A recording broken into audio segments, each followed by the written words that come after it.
Painted, Painless Learning. જય હિન્દ. ધોરણ 9ની નવમાસિકની exam છે એ બહુ નજીક છે અને આ છેલ્લા દિવસોની અંદર ઇંગ્લિશ વિષયમાં સારામાં સારા માર્ક્સ કઈ રીતે સ્કોર કરવા એના માટેની સ્ટ્રેટેજીનું ડિસ્કશન આજે આપણે કરવાના છીએ. આફ્ટર વોચિંગ ધીસ વિડીયો તમારું મગજ ખુલ્લી જશે કે અચ્છા સર, અમારું જે ક્વેશ્ચન પેપર છે આ રીતનું છે, અમે જો દરેક પ્રશ્નમાં તમે કહો છો એ પ્રમાણે મહેનત કરીશું તો 50માંથી સારામાં સારો સ્કોર છે એ કરી શકશું. તો તમારે કરવાનું શું છે, નોટબુક અને પેન લો. તમને જે જે વસ્તુ અગત્યની લાગે છે, તમારી બ્લુપ્રિન્ટ તમારે લખવી છે, તમારે કઈ પણ વસ્તુ જે નોંધવા જેવી લાગે ને તમે નોંધી લો. કેમ કે તમે અત્યારે હાથમાં લીધેલી એક પેન અને તમારા હાથમાં રાખેલું એક કાગળ અને એની અંદર બનાવેલી અત્યારના નોટ્સ, એ એક પેજ બગાડશો ને એક પેજમાં મહેનત કરશો ને તો એક્ઝામમાં ઇંગ્લિશમાં 50માંથી સારામાં સારો સ્કોર કરી શકશો. સો કરવાનું શું છે, નોટબુક અને પેન લઈને બેસી જાઓ. સ્ટાર્ટ કરીએ છીએ. તમારું જે પ્રશ્નપત્ર હશે દ્વિતીય પરીક્ષાનું ઇંગ્લિશનું, એ ટોટલ 50 માર્ક્સનું છે. એની અંદર A, B, C, D અને E ટોટલ 5 વિભાગ છે એ છે. દરેકે દરેક વિભાગની ખાસિયત શું છે સમજીએ. વિભાગ A જ્યારે તમે લખવા જશો ત્યારે 1 થી 8 નંબરના પ્રશ્નો છે એ તમારી ટેક્સ્ટ બુક એટલે કે તમારી ચોપડીનું કમ્પ્રેહેન્શન એટલે કે ક્વેશ્ચન આન્સર હશે. ક્વેશ્ચન 1 થી 8 એ તમારા માટે ક્વેશ્ચન આન્સર હશે તમારી ટેક્સ્ટ બુકના. સો એ 8 માર્ક્સના થયા. અને ત્યારબાદ 2 માર્ક્સનું તમને પૂછાશે ટ્રુ ઓર ફોલ્સ, કે ભાઈ ખરું છે કે ખોટું જણાવો. સો સેક્શન એ 2 જ પ્રશ્નોમાં કમ્પ્લીટ. 8 માર્કના ક્વેશ્ચન આન્સર ચોપડીના અને 2 માર્ક્સના ચોપડીના ટ્રુ ફોલ્સ. ડન છે. સેક્શન બી માં તમે જેવા આવશો, સેક્શન બી ની અંદર જેવા આવશો, સૌથી પહેલો પ્રશ્ન રીડિંગ કોમ્પ્રેહેન્શન, જે પોયમના હશે, મતલબ પોયમનો સ્ટાન્ઝા આપેલો હશે અને સ્ટાન્ઝાના ક્વેશ્ચન આન્સર. જેવા સ્ટાન્ઝાના 2 ક્વેશ્ચન આન્સર લખી રહેશો એટલે પાછા ક્વેશ્ચન આન્સર આવશે, એ હશે તમારી સપ્લિમેન્ટરી રીડરના અને એ હશે તમારા માટે 4 માર્ક્સના. સો 2 ને 4 6 માર્કનો વિભાગ બી થયો. અને બીજું 4 માર્કનું જે વિભાગ બી માં પૂછાય છે એ પણ છે તમારા માટે કમ્પ્રેહેન્શન એટલે કે ક્વેશ્ચન આન્સર, કે જેની અંદર તમને કોઈ પણ જાતનો graph, table, form, receipt, ticket આ ગમે એ વસ્તુ આપેલું હશે. ટૂંકમાં ડેટાના ક્વેશ્ચન આન્સર છે. શું છે? 4 માર્ક્સના ડેટાના ક્વેશ્ચન આન્સર, 4 માર્કનું સપ્લિમેન્ટરી રીડરના ક્વેશ્ચન આન્સર અને 2 માર્ક્સના પોયમના ક્વેશ્ચન આન્સર. આમ વિભાગ બી જે તમારો છે 4 ને 4 8 ને 2 10 માર્ક્સનો થાય. કેટલા માર્ક્સનો? વિભાગ એ જે તમારો હતો એ પણ 8 ને 2 10 માર્ક્સનો હતો. વિભાગ બી પણ 10 માર્ક્સનો. હવે સમજીએ કે વિભાગ સી માં શું છે. જુઓ, વિભાગ એ ક્વેશ્ચન આન્સર આવ્યા 1 થી 8 જે ટેક્સ્ટ બુકના છે, 2 માર્કના ટ્રુ ફોલ્સ આવ્યા. પછી વિભાગ બી માં જેવા આવો છો તો ત્યાં નકરા ક્વેશ્ચન આન્સર છે. શું? તો કે સર એક પોયમના, બીજા સપ્લિમેન્ટરીના અને ત્રીજા કોઈ પણ ડેટાના. એટલે આમ ગણો ને તો વિભાગ એ અને વિભાગ બી ક્વેશ્ચન આન્સર બેઝડ સેક્શન છે. ખાલી આમાં ટ્રુ ફોલ્સ એક એક્સ્ટ્રા એડ થયા 2 માર્કના. રેડી? સો તમે 20 માર્ક્સની વસ્તુ સમજી ગયા કે વિભાગ એ અને વિભાગ બી બંને 10-10 માર્ક્સના થયા એટલે ટોટલ 20 માર્ક્સ છે અહીંયા સુધીમાં કવર થયા. તમને પોયમના ક્વેશ્ચન આન્સર લખતા આવડે એટલે તમારે 4 માર્ક્સ, તમારે 2 માર્ક્સ આવે. તમને સપ્લિમેન્ટરીના ક્વેશ્ચન આન્સર લખતા આવડે 4 માર્ક્સ આવે. તમને ડેટાના લખતા આવડે બીજા 4 આવડે. તમને ટેક્સ્ટ બુકના લખતા આવડે 8 માર્ક આવડે. અને ટેક્સ્ટ બુક જો તમે વ્યવસ્થિત ભણેલા હોય તો 2 માર્કના તમારા માટે જે ટ્રુ ફોલ્સ છે એ પણ આવડે.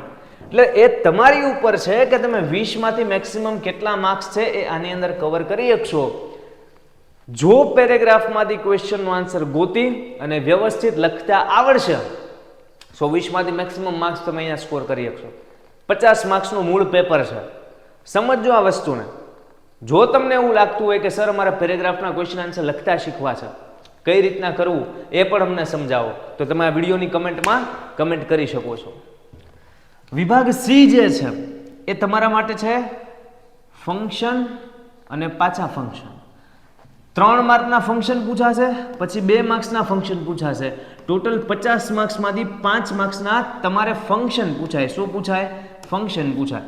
એકમાં જોડકું હશે મેચ ધ કોલમ અને બીજામાં હશે કમ્પ્લીટ ધ સેન્ટેન્સ, એટલે કે અડધું વાક્ય આપેલું હશે પણ ડોટ ડોટ ડોટ હશે. 4 ઓપ્શનમાં સાચો ઓપ્શન સિલેક્ટ કરવાનો અને વાક્ય તમારે કમ્પ્લીટ કરવાનું. સો 2 રીતના અલગ અલગ સેક્શન સી ની અંદર ફંક્શન પૂછાણા. એક મેચ ધ કોલમ અને કમ્પ્લીટ ધ સેન્ટેન્સ. સો 5 માર્કના ફંક્શન થયા. ત્યારબાદ જે 26 નંબરનો પ્રશ્ન છે વિભાગ સી માં, એ છે complete the paragraph blanks main text. તમારી ચોપડીમાંથી કોઈ પણ એક ફકરો ઉપાડીને મૂકશે, નીચે છે ખાલી જગ્યા આપશે, 3 ખાલી જગ્યાના આન્સર લખવો એટલે 3 માર્ક્સ તમને મળે.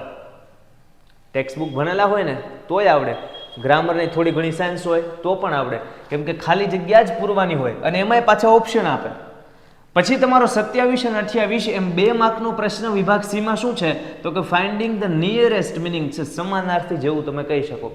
એની અંદર પણ ઓપ્શન આપે, ઓબ્જેક્ટિવ ટાઈપના છે, બરાબર. સો સેક્શન સી માં ફંક્શન, પછી પેરેગ્રાફની ખાલી જગ્યા અને નિયરેસ્ટ મિનિંગ. ટોટલ કેટલા માર્ક્સ છે? 3 ને 2 5, 3 ને 2 5, 5 ને 5 10 માર્ક્સનો વિભાગ સી થયો. 10 માર્કનો વિભાગ સી થયો. હવે વિચારો, તમને ફંક્શન આવડે, નિયરેસ્ટ મિનિંગ આવડે અને ચેપ્ટરનો કોઈ પણ પેરેગ્રાફ હોય એની ખાલી જગ્યા પૂરતા આવડે, એટલે સેક્શન સી ના 10 માર્ક્સ ઇઝીલી આવે. જરાક પણ મૂંઝાવાનો વિષય નથી. ચોપડી આવડતી હોય ને, પેરેગ્રાફના ક્વેશ્ચન આન્સર લખતા આવડતા હોય ને, એટલે તમે ઇઝીલી પાસ થઈ જાઓ. પણ જેને સ્કોર કરવો છે 45 પ્લસ 40 પ્લસ 50 માંથી જેનો ટાર્ગેટ છે કે નહીં સર મારે 40 કરતાં વધુ લાવવા છે, 45 કરતાં વધુ લાવવા છે, કેટલામાંથી તો કે અમારા 50 માર્ક્સમાંથી. સો એને થોડાક વધારે પ્રયત્નો કરવાના રહે. બધાએ પ્રયત્ન કરવાના છે. કેમ તો કે 9 માસિકની આજે તમારી એક્ઝામ છે ને, એ તમારી ફાઇનલ એક્ઝામ માટેની તૈયારી વ્યવસ્થિત થાય ને એટલા માટે અહીંયા રસ્તામાં આવે છે. સમજાય છે? એટલે આ એક્ઝામ લેવાઈ જાય એ સારું કહેવાય. આનાથી ડરવાનું નથી. અહીંયા આપણને ખ્યાલ આવશે કે આપણી તૈયારી ફાઇનલ એક્ઝામને લઈને કેવી ચાલી રહી છે. સારું રિઝલ્ટ આવે તો આપણને તસલ્લી મળે કે નહીં, આપણે વ્યવસ્થિત મહેનત કરી રહ્યા છીએ. અને જો સહેજ ધાર્યા પ્રમાણેનું રિઝલ્ટ ના આવે સો ઇટ્સ ઓકે. એ આપણા મૂલ્યાંકન માટે જ આ એક્ઝામ લેવામાં આવેલી છે, કે આપણને ખબર પડે કે ભાઈ અહીંયા માર્ક્સ કટ થાય છે, સો મારે આ ટોપિકમાં વધુ મહેનત કરવાની જરૂર છે. ખ્યાલ આવે છે? સો 9 માસિકની એક્ઝામ લેવાય છે, ખૂબ સરસ જ કહેવાય, લઈ જ લેવી જોઈએ. અને લઈ જ લેશે, તમે હા પાડશો કે ના પાડશો. સો એને આ મેન્ટાલિટીથી, આ માનસિકતાથી આપણે અટેન્ડ કરવાની છે. વિભાગ એ થઈ ગયો 10 માર્ક્સનો, વિભાગ બી 10 માર્કનો થઈ ગયો, સી પણ 10 માર્કનો થઈ ગયો, ફંક્શન ને નિયરેસ્ટ મિનિંગ ને કમ્પ્લીટ ધ પેરેગ્રાફ. હવે વિભાગ ડી. વિભાગ ડી માં તમે જેવા આવશો એટલે તમને પૂછશે indirect speech. Direct indirect speech પૂછશે, 2 માર્ક્સની છે, એમાં પણ ઓબ્જેક્ટિવ ટાઈપ મતલબ ઓપ્શન આપેલા છે. ત્યારબાદ તમને કન્જક્શન પૂછશે, સંયોજકો, એ પણ 2 માર્ક્સના છે. પછી તમને 2 માર્ક્સનું પૂછશે એડિટિંગ, કે ભાઈ પેરેગ્રાફ આપેલો હશે અને વચ્ચે વચ્ચે ક્યાંક ખાલી જગ્યા હશે, સો એ 2 માર્ક્સનું એડિટિંગ થઈ ગયું. પછી તમને પૂછે છે ડુ એઝ ડાયરેક્ટેડ, જેની અંદર કાં તો કયું અહીંયા રહ્યું ચેન્જ ધ જેન્ડર હશે અને કાં તો ચેન્જ ધ નંબર હશે. એટલે કે એક વચન બહુવચન અથવા તો લિંગ પરિવર્તન, કે મેલ તો ફિમેલ, બોય તો ગર્લ. આમાં બોય તો બોયઝ, ગર્લ તો ગર્લ્સ, ટ્રી તો ટ્રીઝ. રેડી? સો કા એક વચન બહુવચન પૂછશે અને કાં તો તમને પૂછશે ફિમેલ નું મેલ, મેલ નું ફિમેલ, એવું gender change. So do as directed એ પણ સર 2 માર્ક્સનું થાય. અને વિભાગ ડી માં લાસ્ટ પ્રશ્ન જે 2 માર્ક્સનો છે, સિલેક્ટ ધ ક્વેશ્ચન, એ પણ ઓપ્શન વાળો છે. મતલબ તો કે સર WH ક્વેશ્ચન પૂછે. શું પૂછે? WH ક્વેશ્ચન પૂછે. તમને આખું પેપરનું ફોર્મેટ સમજાવવાનો છું, ધ્યાનથી તમારે સમજવાનું છે. પણ પહેલા આ બ્લુપ્રિન્ટ જે આપણે જોઈએ છીએ એને આખી વ્યવસ્થિત આપણે સમજી લઈએ. સો વિભાગ ડી ની અંદર નકરું ગ્રામર આવ્યું. જો indirect speech, conjunction, editing, do as directed અને WH ક્વેશ્ચન, આ 5 પ્રશ્નો 2 માર્કના છે. એટલે ટોટલ વિભાગ ડી પણ ગણો ને તો 10 માર્ક્સનો થાય. વિભાગ એ 10, બી 10, સી, ડી બંને 10, તો વિભાગ ઈ પણ સીધી વાત છે. 50 માર્ક્સનું પેપર હોય તો ઈ પણ કેટલા માર્કનો હોય તો કે સર વિભાગ ઈ પણ 10 માર્ક્સનો છે. 2 પ્રશ્ન પૂછાશે. 36 નંબરમાં હશે એસે રાઇટિંગ અથવા જેને તમે પેરેગ્રાફ રાઇટિંગ કહો છો. ઓપ્શન આપેલા હશે, 3 માંથી 1 લખવાનો છે, એની 1 આઉટ ઓફ 3. 3 એસે હશે. તમારે વિચારવાનું કે તમને કયો એસે લખવો વધારે સરળ લાગશે, કયા એસે વિશેની માહિતી તમારા મગજમાં વધુ છે, કયો એસે લખવાની તમને મજા આવશે, પોઈન્ટ્સ પણ આપશે. સો 3 માંથી 1 એસે લખશો એટલે એ પેરેગ્રાફ રાઇટિંગના તમને 5 માર્ક્સ મળશે.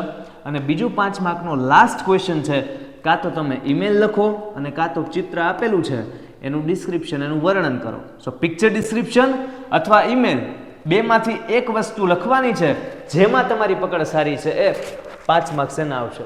સો 5 માર્કનો એસે, 5 માર્કનો ઈમેલ અથવા પિક્ચર ડિસ્ક્રિપ્શન, ટોટલ થયા 10 માર્ક. તો હવે સમજવા જેવી વાત કહી, આમ જો આ બધું આપણે જવા દઈએ અને મુદ્દો હવે ચાલુ થાય છે. પૂરેપૂરું ફોકસ ઈધર. તમારી આ જે દ્વિતીય પરીક્ષા છે એમાં જે ઇંગ્લિશનું પેપર છે કે જે 50 માર્ક્સનું છે એમાં મેક્સિમમ માર્ક્સ સ્કોર કરવા માટે તમારે આ 5 વિભાગમાં એક હરખી મહેનત કરવાની છે. સાહેબ સમજાણું નહીં, સમજાવું. 5 વિભાગ 10-10 માર્ક્સના છે. 5 વિભાગ છે 10-10 માર્ક્સના છે. એમ જ તમારું પેપર 50 માર્ક્સનું બનેલું છે. તમને આટલી વસ્તુ આવડે ને એટલે મેક્સિમમ માર્ક્સ કવર થઈ જાય. તમને પેરેગ્રાફના ક્વેશ્ચન આન્સર લખતા આવડવા જોઈએ. પેરેગ્રાફના ક્વેશ્ચન આન્સર લખતા આવડવા જોઈએ. સર આવડે છે, વેલ ડન. કેટલા માર્ક્સ કવર થાય તમે જુઓ. આ પેરેગ્રાફનો ક્વેશ્ચન આન્સર, આ પણ ને આ પણ ગણો. 8 ને 2 10 ને 4 14 ને 4 18. પેરેગ્રાફના ક્વેશ્ચન આન્સર લખતા આવડે ને ભાઈ બંધ એટલે 18 માર્ક્સ આવે. 18 માર્ક્સ 50 માંથી 18 માર્ક્સ આવે. પાસ થઈ જાવ આમ નામ. તમે ચેપ્ટર ભણેલા હોય તો તમને ટ્રુ ફોલ્સ આવડે, 2 માંથી 2 માર્ક્સ આવે. તમને ફંક્શન આવડવા જોઈએ. ફંક્શન, બીજી વસ્તુ શું આવડવું જોઈએ? ફંક્શન આવડવા જોઈએ. ફંક્શન કેટલા માર્ક્સના છે? 5 માર્ક્સના. ફંક્શન કેટલા માર્ક્સના છે? આ ફંક્શન 3 માર્કના, આ ફંક્શન 2 માર્ક્સના. ટોટલ ફંક્શન કેટલા માર્ક્સના થયા? 5 માર્કના. તમને ગ્રામર જેવું તેવું આવડતું હોય ને કદાચ કે સાહેબ ડાયરેક્ટ ઇનડાયરેક્ટ છે એ અમને આવી આવડે છે, અમને કન્જક્શન છે એ આવા આવડે છે, WH ક્વેશ્ચન છે એ આવા આવડે છે, એડિટિંગ છે એ આવું આવડે છે. જરાક પણ આવડતું હોય ને તો પણ કેટલા માર્ક્સ ભેગા થાય? 2. જો અહીંયા 2 માર્કના 5 ક્વેશ્ચન હતા. Indirect speech, conjunction, editing, ડુએસ directed ને WH ક્વેશ્ચન. ડુએસ ડાયરેક્ટેડ પણ ઈઝી છે. જેન્ડર ચેન્જ પૂછાય તો ઈઝી. મધરનું ફાધર. નંબર ચેન્જ પૂછાય, એપલનું એપલ્સ, એ પણ ઈઝી છે. બરાબર. તમારે શીખવું હોય કે સર એ ડુએસ ડાયરેક્ટેડ અમારે કરવું કેમ? તમે ઈઝી કરો છો, મને જેન્ડર ચેન્જ નથી આવડતું, મારે શીખવું છે. ક્યાંથી શીખવું? આપણી ચેનલમાં ઓલરેડી વિડીયો અપલોડેડ છે. સ્ટાન્ડર્ડ 9 ઇંગ્લિશ કરીને પ્લેલિસ્ટ બનાવેલો. શું? Standard 9 English. એ સ્ટાન્ડર્ડ 9 ઇંગ્લિશના પ્લેલિસ્ટમાં જઈને તમારે વિડીયો જોવાના, સર્ચ કરવાનો કે સર ડુએસ ડાયરેક્ટેડનું જેન્ડર ચેન્જ ક્યાં છે, એડિટિંગ ક્યાં છે. આમાંથી અમુક ટોપિક તમને ફ્રીમાં મળી રહેશે જે અપલોડ થઈ ગયેલા છે. સો ટૂંકમાં આ 5 વસ્તુના થઈને ટોટલ 10 માર્ક્સ છે. થોડુંક પણ આવડતું હોય ને તોય આમાં માર્ક્સ કવર કરી શકો. એનું રીઝન તો કે આ બધું ઓપ્શન બેઝડ છે. તમને ઓપ્શન આપેલા હોય, MCQ ટાઈપમાં પૂછા. સમજાય? એટલે મૂંઝાવાની જરૂર નથી ભાઈ. પછી તો કે સર વિભાગ ઈ ની અંદરના 2 પ્રશ્ન એસે લખતા આવડે કે ન આવડે, ચિત્ર જોઈને લખતા આવડે કે ન આવડે, અથવા ઈમેલનું ફોર્મેટ આવડે, તો 10 માંથી કાંઈ નહીં તો 10 માંથી રાઇટિંગ સેક્શનના 7 માર્ક્સ તો લઈ શકો ને. 7 છોડો 6 માર્ક્સ તો લઈ શકો ને ઇઝીલી. તો તમે જુઓ બધા પ્રશ્ન આપણે સિલેક્ટ નથી કર્યા. જેટલામાં ઇઝીલી માર્ક્સ કવર કરીએ કે એટલી વસ્તુ અહીંયા ભેગી કરી માર્ક્સને આપણે કાઉન્ટ કરીએ. જો આ બધાની પોતપોતાની પર્સનલ કેપેસિટી પ્રમાણે હોય. કોઈક બધું પૂરું કરી નાખશે, એ 50 માંથી 48 લાવશે, 50 માંથી 49 લાવશે. જેનાથી ભેગું નથી થતું એ મથશે ગમે એમ કરીને 30-35 લઈ આવશે. કેમ? ઇઝી થઈ ગઈ છે પેટર્ન. બધું મોટે ભાગે MCQ ટાઈપમાં છે. ક્વેશ્ચન આન્સર પૂછે, પાસ થવા જેટલા માર્ક્સના 18 એ પણ પેરેગ્રાફમાંથી પૂછે. સમજાય? માર્ક્સ કાઉન્ટ કરો. 18 ને 5 23 ને 10 33 ને 6 39 માર્ક્સ તો આમ નામ આવ્યા 50 માંથી. હે ભાઈ, ક્યાંય મૂંઝાવા જેવું છે? અને આ છતાં તમને મૂંઝારો થતો હોય સાહેબ કેમ કરશું. કમેન્ટમાં તમારે જે ટોપિક શીખવો છે, જે કંઈ પણ મદદની જરૂર છે કમેન્ટ કરો. આપણે એના માટે વિડીયો લઈને આવશું. એવું લાગશે તો તમારી આ 9 માસિકની એક્ઝામ માટે કોઈ જોરદાર ઝક્કાસ ઇંગ્લિશ માટેની અને તમારે બીજા કોઈ સબ્જેક્ટની સિરીઝ જોઈતી હોય તો આપણે એ પણ લાવશું અને બિલકુલ ફ્રીમાં લાવશું. બરાબર. સો આના માટે તમારે વિડીયોમાં કમેન્ટ કરવાની છે કે સર અમારે આ વસ્તુ જોઈએ છે. આ વિડીયોને શેર કરવાનો છે. જેટલા મેક્સિમમ સ્ટુડન્ટ સુધી આપણે પહોંચી શકશું સો એટલા વિદ્યાર્થીઓને લાભ થશે. અને જો વધુ વિદ્યાર્થીઓની ડિમાન્ડ હશે કે સર આ વસ્તુ શીખવી છે, આ વસ્તુ જોઈએ છે, તો આપણે એના પર કામ કરશું. બરાબર છે. વધીએ આગળ. આ થઈ તમારું માળખું, પ્રશ્ન પત્રનું માળખું. હવે સમજવા જેવી વાત કે તમારી એક્ઝામમાં જે પેપર આવશે એ પેપર કઈ રીતનું હશે. આ તમારા માટે ડેમો પેપર છે. બરાબર છે. તમને ઘણા બધા પબ્લિકેશનની અંદર મળી જ જશે, એમાં કંઈ મોટી વાત નથી. 8 માર્કના જો વિભાગ એની અંદર પેલા વિભાગ એને ધ્યાનથી જોઈ લો. એક્ઝામમાં પેપર સામું આવશે ને એમાં લખ્યું હશે કે 2 કલાકની અંદર 50 માર્કનું પેપર લખ ભાઈબંધ. 2 કલાકની અંદર 50 માર્કનું પેપર લખો. શું 8 માર્કના સીધો વિભાગે શરૂ થશે એટલે ક્વેશ્ચન આન્સર આવશે 1 2 3 4 5 6 7 8. રેડી? પછી 2 માર્ક્સના શું હતા તો કે સરજી ટ્રુ ઓર ફોલ્સ હતા. સો 2 માર્ક્સના તમારે પૂછાઈ ગયા ટ્રુ ઓર ફોલ્સ કે Reshma fed the bird with a spoon ને Mohan like the guitar when he was 10 years old. Ready? So 10 question વિભાગ એના આ રીતના અહીંયા કમ્પ્લીટ થાય છે. ત્યારબાદ તો કે સર વિભાગ બી ની અંદર આપણે વાત કરીએ તો આપણને ખ્યાલ છે કે પોએમના ક્વેશ્ચન આન્સર પૂછાવાના હતા. જો પોએમનો સ્ટાન્ઝા રહ્યો, પોએમનો સ્ટાન્ઝા 11 અને 12 2 ક્વેશ્ચન. આ પોએમનો એક 4 લાઈનનો સ્ટાન્ઝા. પોએમનો સ્ટાન્ઝાના આન્સર લખી રહેશો ને એટલે 13 14 15 અને 16 આ તમારા સપ્લિમેન્ટરીનો સ્ટાન્ઝા છે. કેનો છે? પેરેગ્રાફ છે. સપ્લિમેન્ટરીનો પેરેગ્રાફ છે. જેવા 4 ક્વેશ્ચન આન્સર લખશો એટલે read the data and answer the question. કોઈ પણ ડેટા આપેલો છે જોવાનું છે.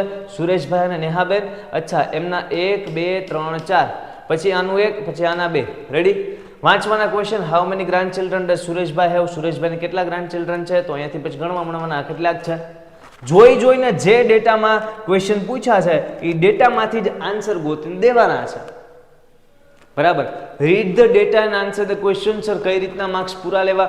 આમાં એક ગાય સમજાતું નથી સાહેબ કઈ રીતનું સોલ્વ કરવું. વિડીયો ઓલરેડી અપલોડ કરેલો ચેનલમાં, એકવાર જોઈ આવો. શાંતિથી સમજાવેલું છે, એકદમ નિરાતે, એક ગાય સમજાશે. પણ એના માટે પ્રયત્ન કરવા પડશે ભાઈબંધ. બેઠા બેઠા તો કંઈ થશે નહીં. અને તમે પ્રયત્ન કરશો એ મને ખાતરી છે, કેમ કે હવે ભી પડશે, હવે એક્ઝામ નજીક છે. પ્રયત્ન કરવાના છે દોસ્ત, ગમે એમ પ્રયત્ન કરવાના છે. વર્ષ ચાલુ થયું જે નિર્ણય કર્યો હતો ને કે આ વર્ષે સારામાં સારું રિઝલ્ટ લાવવાનું છે, જે થવું હોય એ થાય, તો એ જે થવું હોય થવાનો સમય આવી ગયો છે. અત્યારે કાંઈ નહીં કરો ને તો જે થવું હોય જ થશે. એટલે સેજ સિન્સિયર થાવ અને મસ્ત મહેનત કરવાની શરૂ કરો. તમારી સાથે જ છીએ દરેક ટીચર. વિભાગ સી જેવો સ્ટાર્ટ કરશો તમે લખવાનો. આ તમારો પોયમ, તમારી સપ્લિમેન્ટરી, તમારા ડેટા કમ્પ્લીટ. વિભાગ સી ની અંદર 5 માર્કના ફંક્શન. આ પહેલા 3 માર્કના ફંક્શન જોડકા ટાઈપ, પછી 24 અને 25 2 માર્કના ફંક્શન. એ આ કમ્પ્લીટ ધ સેન્ટેન્સ ટાઈપ. જો આવ્યું ડોટ ડોટ ડોટ વાક્ય પૂરું કરવાનું. રેડી? એમાં બધામાં ઓપ્શન છે, તમે જુઓ ઇઝી. ત્યારબાદ તમારા માટે પૂછવામાં આવે છે અહીંયા એક પેરેગ્રાફ યુનિટનો હશે, ગમે ખાલી જગ્યા આપેલી હશે 3, ઉપર આપેલા હશે 3 ઓપ્શન. કઈ ખાલી જગ્યામાં કયો શબ્દ આવશે એ હરખો ગોઠવો એટલે 3 માંથી 3 માર્ક આમાં લઈ શકો. જેવું એ પૂરું કરશો એટલે 2 માર્ક્સના તમારા માટે નિયરેસ્ટ મિનિંગ રાહ જોતા હશે. એમાં પણ કમ્પ્લીટ માર્ક લઈ શકો છો કે ભાઈ હ્યુમેનિટી એટલે શું અને ટુ એપ્રિશિએટ એટલે શું, તો કે આમાંથી ગોતીને તમે લખી નાખો. નિયરેસ્ટ મિનિંગના 2 માર્ક ઇઝીલી આવે. ત્યારબાદ સર શું તો કે ત્યારબાદ તમારો શરૂ થાય વિભાગ ડી. અને વિભાગ ડી એટલે પ્યોર ગ્રામર બેઝડ વિભાગ. શરૂ તે ક્યાંથી થાય તો કે સર ડાયરેક્ટ ઇનડાયરેક્ટ સ્પીચથી. ઇનડાયરેક્ટ સ્પીચથી તમારો વિભાગ ડી શરૂ થાય. 2 માર્ક્સની ઇનડાયરેક્ટ સ્પીચ પૂછે, એનો આન્સર જેવો તમે લખી રહ્યો, જો અહીંયા ખાલી જગ્યા આપી, આ તમારો આન્સર છે, તમારે આખો લખવાનો. એની અંદર પણ આન્સરમાં તમને જો ખાલી જગ્યા પછી ઓપ્શન આપે કે 3 માં તમને કયો સારો લાગે છે, ભાઈ તમને મજા આવે એ લખો ખાલી જગ્યામાં. સમજાય? સો 2 માર્ક્સનું તમને પૂછશે, એની અંદર ટોટલ 4 ખાલી જગ્યા આપશે. આ 1, આ 2, આ 3 અને 4. 1 ખાલી જગ્યાનો અડધો માર્ક, આ 2 નો થઈને 1 માર્ક અને આ 2 નો થઈને 1 માર્ક. ટોટલ 2 માર્કની ઇનડાયરેક્ટ સ્પીચ છે. જેવું ઇનડાયરેક્ટ સ્પીચ કમ્પ્લીટ કરશો એટલે કન્જક્શન પૂછેલું છે 2 માર્ક્સનું. એની અંદર પણ 2 ક્વેશ્ચન છે અને કાઉન્સની અંદર તમને ઓપ્શન આપેલા છે. કન્જક્શન જેવા કમ્પ્લીટ કરશો કે આ 2 વાક્યને જોડવા માટે આમાંથી આ શબ્દ યોગ્ય છે સાહેબ મૂકો અહીંયા. એટલે બીજો પ્રશ્ન જે આવશે તમારા માટે એ છે rewrite the paragraph filling in the blanks with the appropriate words from the bracket. Editing છે. શું છે? એડિટિંગ તમારા માટે 2 માર્ક્સનું પૂછાશે. સેજ વિચારવાનું, પ્રયત્ન કરવાનો કે કાઉન્સમાં આપેલા શબ્દો છે ને સમજીએ, પેરેગ્રાફનો મતલબ સમજીએ અને પછી કમ્બાઈન એ રીતના આન્સર લખીએ કે આપેલા પેરેગ્રાફનો કંઈક પ્રોપર મતલબ નીકળે. જેવું એડિટિંગ કમ્પ્લીટ કરશો એટલે તમારા માટે ડુ એઝ ડાયરેક્ટેડ રાહ જોવે છે. જો આ કહે છે કે પ્લુરલમાં એને ચેન્જ કરો, બહુવચનમાં ફેરવો. આઈ એમ અ ટીચર તો વી આર ટીચર્સ, આખું એમ ફેરવવાનું. રેડી? જેવું તમે ડુ એઝ ડાયરેક્ટેડનો એક ક્વેશ્ચન પૂરો કરશો જે 2 માર્ક્સનું છે એટલે તમને પૂછાશે 2 માર્ક્સના WH ક્વેશ્ચન. શું છે આ? WH question. કેટલા માર્ક્સના? 34 અને 35, 2 માર્ક્સના WH ક્વેશ્ચન. WH ક્વેશ્ચન જેવા ફિનિશ કરશો એટલે આપણો વિભાગ ઈ ફેવરિટમાં ફેવરિટ કે સાહેબ એસે લખો, 3 આપેલા છે, 3 માંથી કોઈ પણ એક, 5 માર્ક્સનો એક એસે. તમને મજા આવે? ઇમ્પોર્ટન્સ ઓફ ટ્રીઝ, મુદ્દા આપેલા છે, જોવો. મજા આવે તો અટેન્ડ કરો, ના મજા આવી બીજો વાંચો. વિઝિટ ટુ અ સર્કસ, સર્કસની મારી મુલાકાત, મુદ્દા વાંચો. લાગે છે કે લખી શકશો તો એને અટેમ્પ્ટ કરો, નકર પછી હોળી વિશે લખો, મુદ્દા આપેલા છે. 3 માંથી વિચારવાનું કે હું સારામાં સારું કેમાં લખી શકીશ, એ લખવાનું. બરાબર છે? જેવો તમે એસે તમારો ફિનિશ કરશો ને મારા ભાઈબંધ, એટલે કા તમે પિક્ચર ડિસ્ક્રિપ્શન લખવા તરફ આગળ વધશો અને કા તમે ઈમેલ લખવા તરફ આગળ વધશો. 2 માંથી જે લખો એ ઘરેથી નક્કી કરીને જવાનું. બરાબર? કેમ કે આમાં 5 માંથી મેક્સિમમ માર્ક્સ તમે લઈ શકો. આની અંદર ફોર્મેટમાં 1.5 માર્ક હોય છે, બાકી તમારા લખાણના માર્ક્સ હોય છે બીજા 4, 3.5. અને આની અંદર તમે જે લખાણ લખશો એના જ બધા માર્ક્સ છે. પણ આ ઈઝી કઈ રીતે પડે? તો કે જે દેખાય છે એ લખવાનું છે, જે બેઠું છે, ઊભું છે, બારી છે, બારણા છે, ઘડિયાળ છે, ટેબલ છે, જે દેખાય છે એ લખવાનું છે. તમને આ મજા આવે તો આ મજા આવે તો આ. 5 માર્કમાંથી મેક્સિમમ માર્ક આમાં લઈ લેવાના છે. તો હવે તમે ધ્યાનથી સાંભળ્યું હોય ને તો આપણે સ્ટાર્ટિંગની અંદર જે વાત કરતા હતા કે સર ધોરણ 9ની આ વખતેની ફાઇનલ એક્ઝામમાં મેક્સિમમ માર્ક્સ છે કઈ રીતના આપણે લાવી શકવા, એના માટેની સ્ટ્રેટેજી. તો તમારું મગજ ખુલ્યું હોય તો તમને આઈડિયો આવ્યો હશે કે વિભાગ A, B, C, D અને E. મારા ભાઈબંધ 5 વિભાગમાં માર્ક્સ લેવા એ ઈઝી છે પણ અને ઈઝી નથી પણ.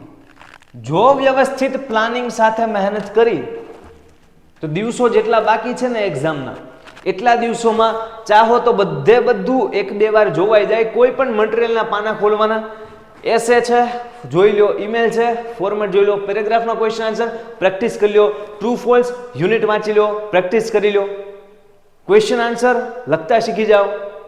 ઈઝી છે. અને જો તમે આમ દિવસો કાઢ્યા અને આની પછી નેક્સ્ટ વિડીયો, આની પછી પાછો કોઈકનો નેક્સ્ટ વિડીયો જોયો કે લાસ્ટ આટલા દિવસોમાં આટલું કરો અને 100 માંથી 100 માર્ક્સ મેળવો, ખજૂર પાક 50 માર્ક્સનો જ પેપર છે. સમજાય? સો તમને બધાને તમારી એક્ઝામ માટે ઓલ ધ બેસ્ટ. અને એક ભાઈ તરીકે તમને સલાહ આપું છું કે હવે લાગી જાઓ. બહુ દિવસો ઓછા છે. જો વિડીયોમાં રહી ગયા ને તો આખો દિવસ આજનો પૂરો થઈ જશે. આજનો પૂરો થયો તો બિલીવ મી આવતીકાલનો સેમ પૂરો થશે. મહેનત કરો. All the best. કંઈ પણ ડાઉટ છે, કંઈ પણ પૂછવું છે, બિંદાસ પૂછી લો કમેન્ટમાં. જય હિન્દ, જય Bharat, all the best. Painted, Painless Learning.